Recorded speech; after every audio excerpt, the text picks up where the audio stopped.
ভুয়ো ভোটার নিয়ে অভিযোগ জানাতে দিল্লি যাচ্ছেন বিজেপি নেতারা। মঙ্গলবার দিল্লি নির্বাচন দফতরে যাবেন রাজ্য কেন্দ্রীয় বিজেপি নেতারা। সুকান্ত মজুমদার, অমিত মালব্য, শ্রমিক ভট্টাচার্য সহ একাধিক নেতা তারা যাচ্ছেন বলে জানা যাচ্ছে।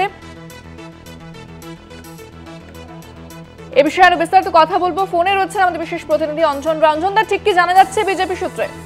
দেখো, পাল্টা চাপের কৌশল নিয়েছে বিজেপি এবং কেন্দ্রীয় নেতারা বলেছেন যে রাজ্য নেতৃত্বের হাতে যে সমস্ত তথ্য আছে সেই সমস্ত তথ্য নিয়ে কেন্দ্রীয় নির্বাচন কমিশনে দিল্লিতে গিয়ে জমা দিতে এবং অবিলম্বে বিজেপির পক্ষ থেকে যে 15 লক্ষ 16 লক্ষ নাম ভুয়ো ভোটার হিসাবে চিহ্নিত হয়েছে, বিজেপির দাবি থাকবে ইলেকশন কমিশনের কাছে যে এই সমস্ত নাম বাদ দিতে হবে।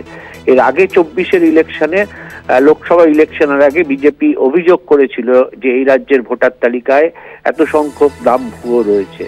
সেই দাবিকেই নিয়েই তারা নির্বাচন কমিশনের দপ্তরে যাচ্ছেন।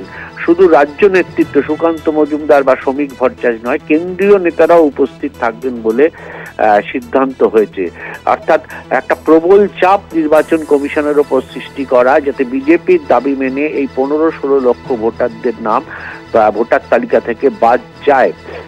তৃণমূলের পাল্টা কৌশল হিসাবে বিজেপি এই পথ নিয়েছে। মঙ্গলবার বিকেল 4টের সময় নির্বাচন কমিশনে যাচ্ছে বলে আমরা জানতে পেরেছি। ধন্যবাদ। অর্থাৎ ভুয়ো ভোটার নিয়ে অভিযোগ জানাতে এবার দিল্লি যাচ্ছেন বিজেপি নেতারা। তৃণমূলকে পাল্টা চাপ দিতে বিজেপির এই কৌশল বলে মনে করা হচ্ছে। সুকান্ত মজুমদার সহ শ্রমিক ভট্টাচার্য তারা প্রত্যেকেই দিল্লি যাচ্ছেন, সেখানে কথা বলবেন তারা দিল্লি নেতৃত্বের সঙ্গে, এমনটাই জানা যাচ্ছে। তৃণমূলকে পাল্টা চাপ দিতে বিজেপির এই কৌশল।